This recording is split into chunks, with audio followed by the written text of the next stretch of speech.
The Los Angeles Lakers have been banking on Jared Vanderbilt's return for what feels like forever. But as new footage reveals, he's still moving cautiously. And that raises a huge question. Are the Lakers waiting around for something that's just never going to happen? What's the point of holding out hope for a player who, let's face it, hasn't made the impact that was promised? That's exactly what we're breaking down in today's video. Now, we know Jared's got talent. When he's healthy, he's that Swiss Army knife the Lakers desperately need, especially for defensive coverage. But let's be honest, last season we saw only glimpses of what he's capable of. And with his recent $48 million contract, Lakers fans expected this guy to evolve. He was supposed to be a critical part of the team's future. Yet here we are, still waiting. Fans are starting to ask, how long should we keep waiting? This isn't just about one player anymore. It's about how much longer the Lakers are willing to gamble on potential overproduction. And that gamble has been burning them for almost 2 years now. When we look at the facts, Vanderbilt has suited up for just 29 games, mostly off the bench, and it's starting to feel like an expensive holding pattern. This isn't Jared's fault, of course. No one chooses to be injured. But for the Lakers, it's getting to a point where tough decisions need to be made. What good is potential if it's sidelined most of the time? This is where the real controversy comes in. Should the Lakers stick with a player who's shown flashes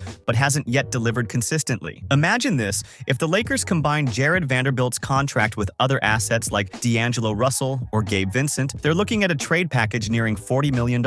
That's more than enough for some solid win-now players. And let's be real, with LeBron James inching closer to retirement, the Lakers need players who are healthy and game-ready, not sidelined indefinitely. It's about what's best for the team right now, and maybe Jared just isn't that. Let's talk about some options if the Lakers decide they're done waiting. First on the list, Stanley Johnson. Johnson has the tenacity, defense, and grit the Lakers need. He's overseas now, but we've seen players cut deals to get back to the NBA. Johnson could bring that intensity to the Lakers right now, potentially filling the defensive void Vanderbilt leaves behind without the injury baggage. Then there's Robert Covington. Covington, at his best, could not only match Vanderbilt's contribution but exceed it. Sure, he's also had his fair share of injuries, but even a half-capacity Covington might offer more than a perpetually sidelined Vanderbilt. The Lakers wouldn't need him to play center or lock down every position, just to provide solid defense and stretch the floor. If the Lakers want a conservative move, there's Harkless. Harkless might not have the high ceiling of Vanderbilt or Covington, but he can play solid defense with minimal fuss. At this point, it may be a case of better something than nothing, especially if they need a player who can step up immediately.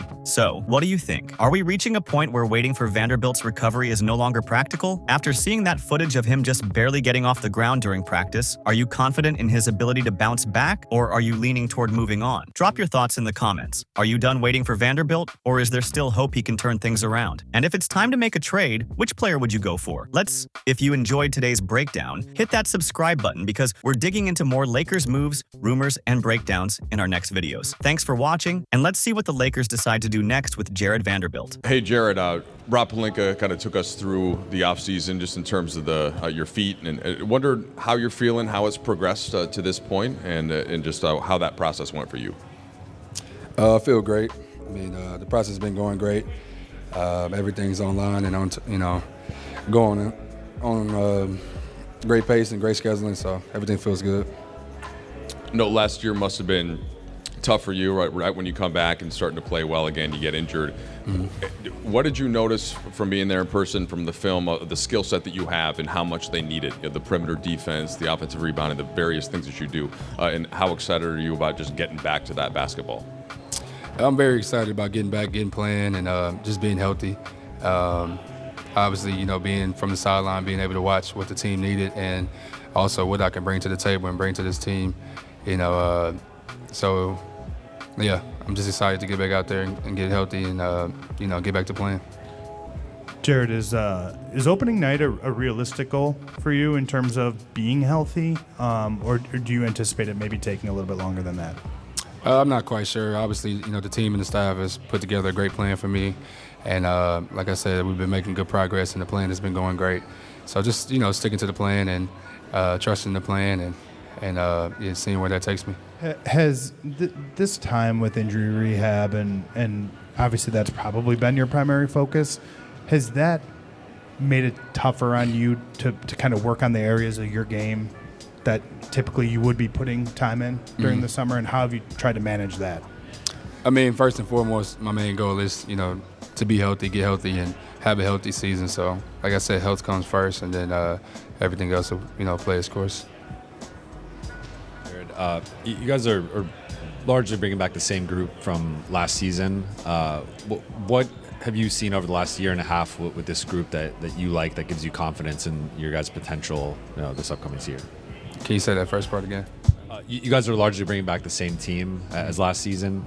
So what have you seen over the last season, and even going back to some of you guys were obviously there after the deadline, that gives you confidence going into this season? I mean, it's great to bring a group back, or the main guys or the core back. It's kind of rare in this league to have a couple years under your belt with the same guys. So, and I think that plays a huge part. And being the competitive, being a championship type team, being able to build some camaraderie and build chemistry, and being able to know each other's tendencies and stuff like that. So it's been great, being able to be around the same guys for the past couple of years, learning them on and off the court. It's been great. Jared, I know you haven't been able to practice yet, but what's been the initial impressions of JJ and your conversations with him over the past couple of months? It's been great. The communication's been great. The energy has been great just around the whole building. And, I think everybody's, put a plan together. It's been great structure. And, so far so good. Jared over here. There's always a lot of focus on what you bring to the table defensively. Has JJ spoken with you at all about what he considers your role or the things that he wants from you offensively, where you fit in? We spoke briefly, just in general about his vision for, me, the team, and, style of play and stuff like that. So, yeah. Hey, Jared, Michael Matthew here with the Sporting Tribune. Just, you're able to play with two of the greatest players that are kind of similar to your position with AD and LeBron. What are the biggest lessons that you've been able to learn from them about, keeping yourself healthy and trying to have some longevity in this game? Just, their commitment to get up and, do the same thing and be great every day. Obviously take care of your body and, put the time in and invest, because that's really important. Especially to play the amount of years that those guys have played. So that's the ultimate goal, to reach those type of years and longevity. And, just taking care of your body and staying healthy. Yeah, Jared, Andy just alluded to this some, but right before you got hurt in that Boston game, I think you were in double figures, like 6 to 7 games, and it seemed like you would figure something out with dribble handoffs, cutting in.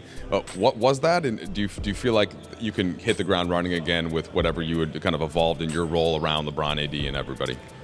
That was just me taking advantage of, the opportunity that I had and, the cards that I were dealt. And obviously it's going to take some time to get back to that level of play. Granted, I haven't played in a while, but that's the goal. I think I was trending in the right direction before I went down, and I would like to, essentially get back to that and, progress and build from that point on. So, yeah, that's the goal. Yep.